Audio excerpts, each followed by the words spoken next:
Hey, how's it going? This is Melinda and welcome to my channel. Today, I'm so excited. This is a box set I've been wanting for such a long time. It is the Beatles Revolver. And I'm going to talk to you about the Giles Martin remix. I compared it with another great sounding stereo version of this album. I'm also going to talk to you about the mono version that came in here. What a nice surprise that was.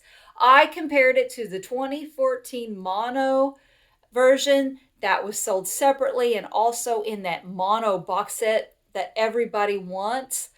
I will tell you the truth of what I think sounds the best.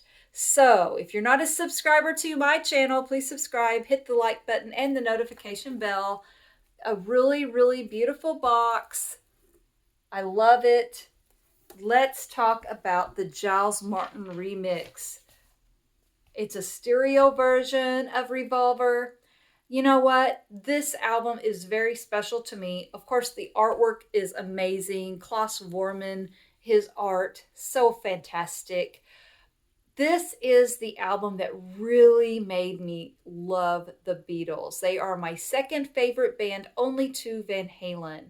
They are an incredible band. When I listen to the demos and outtakes from this particular box set, I have to say, and you can disagree with me, and that's okay, you can leave it in the comments. I think the Beatles were the most talented band ever. Ever. I don't think anybody else even comes close to the Beatles when it comes to talent of all four of those guys. So let's talk about this Giles Martin remix. I really enjoyed it. I want to say first off, I thought that the vocals on this are fantastic. He did a really great job with the vocal placement. Paul never sounded better. There are certain versions or certain songs that I really like better of John, and George sounds fantastic. Of course, Ringo does too.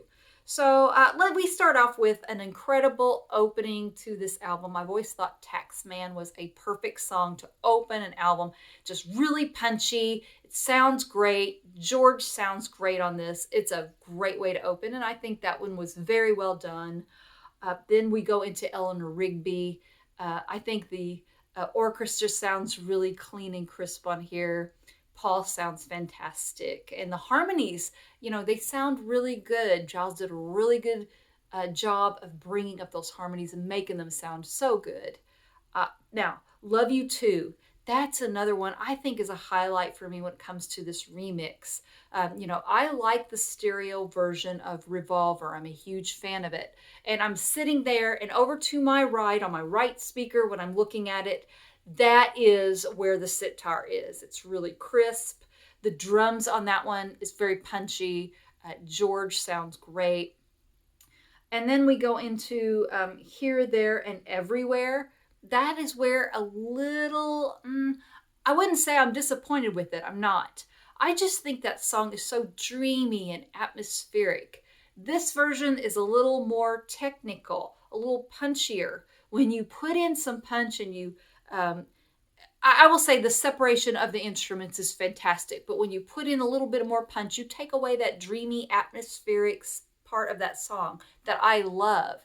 Having said that, this is a remix, so it's refreshing to hear a different take, and I do appreciate that. So I don't know if this version of Here, There, and Everywhere is going to be my favorite. It probably won't be.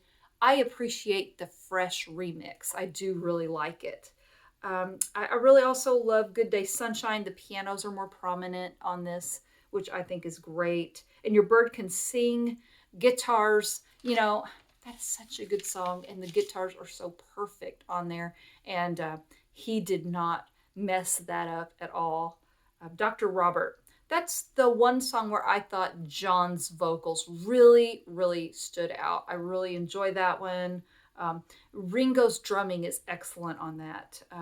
I've just never heard that particular song better. Dr. Robert, for me, this is the definitive version of that song, in my opinion, from what I've heard. I don't own a UK first pressing of this album, so keep that in mind as I do my review. Now, I want to tell you, I'm just not a big fan of that song. I'm not a fan of the piano playing on there. And I think the piano, maybe I would have liked to have maybe put that a little more in the background. I might have appreciated that song more. Got to Get You Into My Life. Paul sounds great. The horns sound fantastic. There's some really good drumming that Ringo does on there, and I feel like it gets a little left out on this particular version of that song. It's a great song. Now, there's a lot of pressure when you get into the song Tomorrow Never Knows, because that's such an experimental one. I will say I think this is really done well. I think John's vocals sound really good, drenched in reverb. The panning back and forth is subtle and yet fun. I know not everybody loves the panning, but I personally love it, and I think it sounds really, really good. So he had a lot of pressure on him. When you are messing with Tomorrow Never Knows, you better do a good job. And I think he really did. So overall, I think this is a fantastic remix. Now, I compared it with my Mobile Fidelity original master recording version of Revolver. I really love this version. I think it sounds really good. And I know not everybody's a big fan of the Mobile Fidelity Beatles versions. This came out in the 80s. It's a pretty expensive record to get now. It's kind of considered a collectible, but I love this. I think it's a great sounding one. The sound stage is huge. Now, if I'm going to do a comparison, I would say the vocals are better on this new remix. I think they did an excellent job of that. The sound stage to me is bigger on this one. Which one do I like better? I don't know. I would say I have a lot of different versions of Revolver I've had in the past. These two are my favorites. The Giles Martin remix is fantastic. I really love this Mobile Fidelity version too. If you don't like the Mobile Fidelity version, maybe you're going to love the Giles Martin remix even more. Having said that, I love them both, and I don't know yet which version I like better. I like the surround, the openness of the stage. I really love Tomorrow Never Knows on the Mobile Fidelity record. I think it's probably the best for me, and yet there's so many things I like about that Giles Martin remix too. So I give it 2 thumbs up. I really love it. If you don't get this box set and you want to just get that one as a standalone, I say go for it. It's really, really good. Now, a hidden gem. I don't know how hidden it is. We've all been talking about it. What's so great about this box set is, like no other, they threw in a mono version of Revolver as well. And I'm not going to lie, I just said I'm a huge fan of stereo when it comes to Revolver. There are other records that I think sound great in mono. Sgt. Pepper, I love both ways. I love the stereo version. I love the mono version. I have the 2014 mono version of Revolver. This is the one that's in the box set as well. I compared this mono version with the stereo, with the 2014 version, and I like this one better, the one that came in this box. It's hotter, it's punchier. To me, that's what I like. If I'm going to sit down and listen to a record, I want to be fully engaged and I want to experience everything. I want the music in my face. And that's what this is. If you like something more subdued, something a little calmer, I say this one's a little better. But if you like something really raw and powerful, I think this is really great. So for the most part, I really love the stereo version of Revolver, and I say the Giles Martin remix is fantastic. Tomorrow Never Knows. You know, for me, for some of these songs like Eleanor Rigby, Here, There, and Everywhere, Yellow Submarine, I kind of like the mono version better on those few songs, but for the most part, the stereo versions are what I enjoy. But wow, this mono version is fantastic. So now we move on to the 45. I did play it. It's a lot of fun. It just sounds really good. They did not mess up this little 45, and it's very cool to have. And then we have the outtakes and demos. And look at this. This was what Robert Whittaker, the picture he took. that he proposed to be the cover of the album. It got rejected by the Beatles, and I think in the end they made the right choice.